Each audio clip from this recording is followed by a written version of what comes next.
पहली प्रतिक्रिया आपकी टिकट कटने पर? गलत हुआ, आहत है हमारी पत्नी। मुझे कोई बहुत ऐसा नहीं कि बहुत आश्चर्यजनक घटना है। मैं पहले भी 3 बार मेरे साथ ऐसी घटना घट चुकी है। तो मेरी पत्नी के लिए पहली घटना थी, श्री कला जी के लिए वो आहत हैं। सारा ठीक रहा, आप लोग पर फोड़ा जा रहा है कि आपने मना कर दिया, उनको कोई चारा नहीं मिला? वो नहीं, मैं भी सुन रहा था कि दबाव में ये वो ऐसा। बहुजन समाज पार्टी मुझे बहुत कायदे से जानती है और ख़ास तौर से बहुजन समाज पार्टी की जब सरकार रही, बहन जी जब मुख्यमंत्री रही 2002 में, तब भी मुझे 1 साल जेल रखा गया। हम लोगों को 10-12 मुकदमे ला दे गए। तब तो हम लोगों ने कोई कम, मेरी माता जी का निधन भी हुआ था उस समय। हम लोग तो कहीं कंप्रोमाइज़ नहीं किए ना। तो बसपा, कम से कम बसपा के लोग जो बोल रहे हैं, अभी खरवार जी हमको लगता है नए नए आए, उन्हें जानकारी नहीं है, इस तरीके की भाषा बोल रहे हैं। ठीक है, अपने पार्टी को डिफेंड करना बहुत से और भी तरीके, नहीं दूसरे को डिफेम मत करिए। फिर 2007 से लेकर 12 में सरकार रही, उस समय हमारी सरकार से हुए वैचारिक मतभेद रहे। आपने देखा हमारे ऊपर मुकदमे लाद के मुझे बंद किया गया इसी जौनपुर जेल में। 2012 के चुनाव से पहले ये कह दिया गया कि धनंजय सिंह ने माफ़ी मांग ली। हमने कहा ना कोई गलती क्या, ना कोई माफ़ी मांगे। हमारी भारतीय परंपरा, अगर शरीर भी टच हो जाता हम लोग कहते हैं बेटा सॉरी, या कोई क्षमा मांग लेते हैं।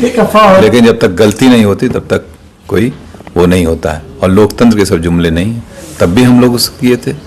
और हमारे, आपको ख्याल होगा 2011 में मुझे जौनपुर आने से रोका गया, धारा 144 लगाई गई थी। लेकिन मैं आया, क्या मैं दबाव डर गया था क्या पुलिस के उस समय की सरकार, तत्कालीन सरकार से? और अभी आप लोगों के सामने 2020 में तमाम आरोपों से अफवाहें चल रही थी ना। बाई इलेक्शन लड़े थे कि नहीं? हम लड़े थे। प्रदेश में कई लोग लड़ रहे थे इंडिपेंडेंट। तो इस तरीके की फर्जी बातें न बोलें। बहुजन समाज पार्टी भी देखा, अमेठी टिकट काटा, बस्ती काटा, आजमगढ़ काटा, बनारस काटा, एक दिन 2 दिन पहले। तो ये इनका हो सकता है कोई इनकी कार्यशैली हो, कोई अपना हो। तो आप अपना काम करिए, जो करना ठीक है, लेकिन लोगों को गुमराह मत करिए। 2024 के लिए क्या बचा है आपके पास? अभी निर्णय होंगे 2-3 दिन में लोगों के साथ बैठ के। जो हमारे तमाम पुराने साथी हैं, बहुत बड़े बड़े सब सहयोगी हैं, जो हमारे ब्लॉक के हैं, ब्लॉक प्रमुख, पूर्व ब्लॉक प्रमुख, बहुत से जिला पंचायत सदस्य हमारे हैं, पुराने साथी, सब लोग बैठ के एक निर्णय लेंगे। तय किया जाएगा, जो उचित होगा वही। झुकाव है किसी पार्टी की तरफ? अभी सब, जब तक हम लोगों के राय मशवरा नहीं कर लेंगे तब तक कोई निर्णय नहीं लेंगे। अभी भूमिका तो अदा करेंगे? बिल्कुल भूमिका अदा करेंगे। बगैर हम लोगों के सहमति, जिसको हम लोग चाहेंगे वही यहाँ से सांसद जाएगा, ये भी तय है। इसके अलावा क्या कोई बात हुई आपकी बहुजन समाजवादी पार्टी के शीर्ष नेतृत्व से? नहीं, किसी से कोई वार्ता नहीं है। हाँ, मैं भी सुना कि वो कह रहे थे कि बहन जी से मेरी वार्ता हुई। मेरी बहन जी से जब मैं MP था 2013, आखिरी वार्ता उनसे फ़ोन पे मेरी 2013 में है। आज तक उसका, और इस टिकट में ना मेरा कोई लेना न देना। मैं जेल में था, आप लोगों को मालूम है। पत्नी को अप्रोच करके उन लोगों ने टिकट दिया, वार्ता उनसे हुई, और आरोप हमारे ऊपर लगा रहे हो। इसका मतलब कुछ पहले से ही मनगढ़ंत कहानी रही होगी, ताकि मुझे टो कर दो, मुझे डिफेम करने की बात थी। कोई खेल समझ में आ रहा है क्या इसमें? कुछ तो होगा, लग रहा है कुछ डिफेम। हमको जिस तरीके से बयान दिए गए वो मुझे डिफेम करने के लिए, कुछ होगी बात इन लोगों की। चारा नहीं छोड़ा गया आपके सामने, सिर्फ 1 दिन रह गया था नामांकन के लिए? हाँ बिल्कुल। अगर चूंकि हमने इस पर किया था नामांकन, इंडिपेंडेंट के लिए आपको 10 प्रस्तावक चाहिए होते हैं। आज हमारे पर्चे खारिज हो जाएंगे।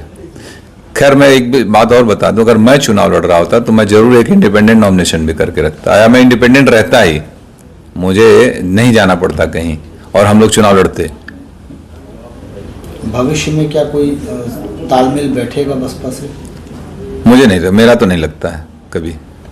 राजनीतिक संभावना को, लेकिन मुझे नहीं लगता, क्योंकि इतनी बार धोखा खाने के बाद फिर कहाँ आदमी वो करता है। अब किसे समर्थन कर सकते हैं आप?